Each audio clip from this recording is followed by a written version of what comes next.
लो बच्चों, चलिए प्रश्न को पढ़ते हैं। एक वायुरुद्ध पिंजरा है, एक वायुरुद्ध पिंजरा जिसमें एक पक्षी बैठा है। जैसा कि मैंने बनाया है, यहाँ पे एक वायुरुद्ध पिंजरा है जिसमें ये पक्षी पक्षी बैठा हुआ है। अब पक स्प्रिंग तुला से, ये मैंने पक स्प्रिंग तुला भी बना दी, से लटका हुआ है। मैंने इसको यहाँ से एक स्टैंड से लटका दिया। अब पक्षी उड़ना प्रारंभ करता है तो स्प्रिंग तुला का पाठ्यांक क्या होगा? ये अब क्या करता है, पहले पक्षी बैठा हुआ था, अब पक्षी ने क्या किया, उड़ना प्रारंभ कर दिया। तो इस स्प्रिंग तुला के पाठ्यांक में क्या अंतर होगा, ये हमें ज्ञात करना है। इस प्रश्न की मुख्य उदाहरण ये है, इस प्रश्न की मुख्य उदाहरण ये है कि जब पक्षी उड़ता है, जब कोई भी पक्षी उड़ता है तो वो अपने पंखों से हवा पे क्या करता है, हवा पे नीचे की तरफ दबाव लगाता है पंखों से। तो कितना दबाव लगाता है जब पक्षी ऊपर उड़ जाता है? यह इसके वजन के बराबर दबाव लगाता है। यानी इसका वेट अगर W है तो इसको अपने पंखों से नीचे कितना दबाव लगाना पड़ेगा, W दबाव लगाना पड़ेगा।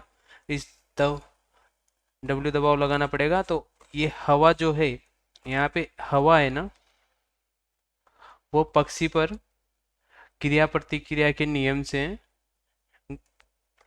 जो बल का तृतीय नियम है ना, क्रिया प्रतिक्रिया का नियम, क्रिया प्रतिक्रिया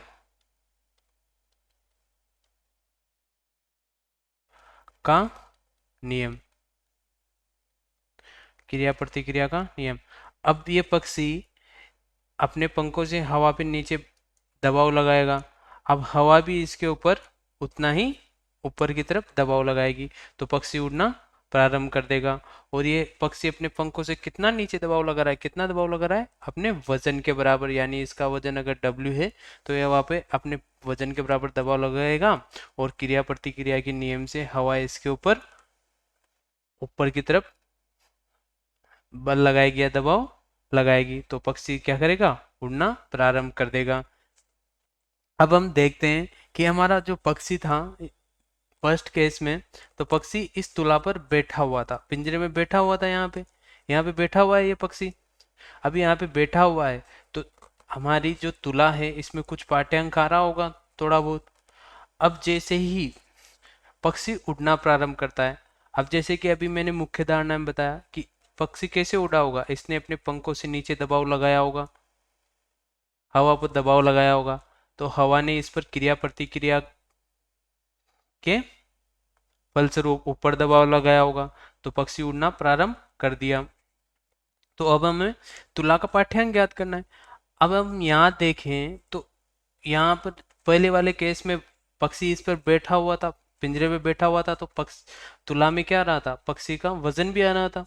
अब जब हम दूसरे केस में देखते हैं तो पक्षी उड़ना प्रारंभ कर देता है, परंतु उड़ा कैसे, नीचे हवा पे दबाव लगा के उड़ा, हवा पे दबाव लगाया तो उड़ा, हवा ने क्रिया प्रतिक्रिया के नियम से इसको क्या किया, ऊपर उठाया। परंतु इसने नीचे अपने पंखों से कितना दबाव लगाया, वजन के बराबर दबाव लगाया।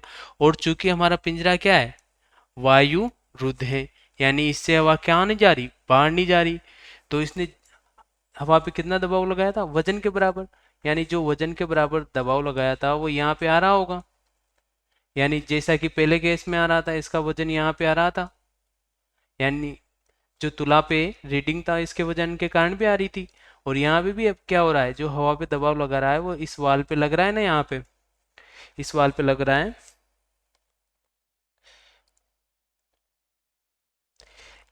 यानी कि पिंजरे की इस नीचे वाली वाल पे क्या लग रहा है, इस हवा के द्वारा जो बल लगाया गया है, इसके द्वारा हवा पे जो बल लगाया, और वो हवा किस पे बल लगा रही है, यहाँ पे पिंजरे पे बल लगा रही है।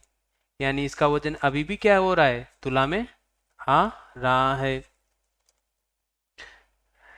यानी कि जो तुला का पाठ्यांक जो पहले था वही अब रहेगा, यानी कि तुला के पाठ्यांक में कोई अंतर नहीं आएगा। तो अपना विकल्प कौन सा सही हो जाएगा, विकल्प सी सही हो जाएगा कि तुला का पाठ्यांक नहीं बदलेगा, क्योंकि जब वो बेटा था तब भी उसका वजन आ रहा था। जब उसने उड़ना प्रारंभ किया तो क्रिया प्रतिक्रिया के नियम से उसने हवा पे दबाव लगाया अपने वजन के बराबर, और वो हवा का दबाव पिंजरे पे लगा, इसलिए तुला के पाठ्यांक में कोई अंतर नहीं आया।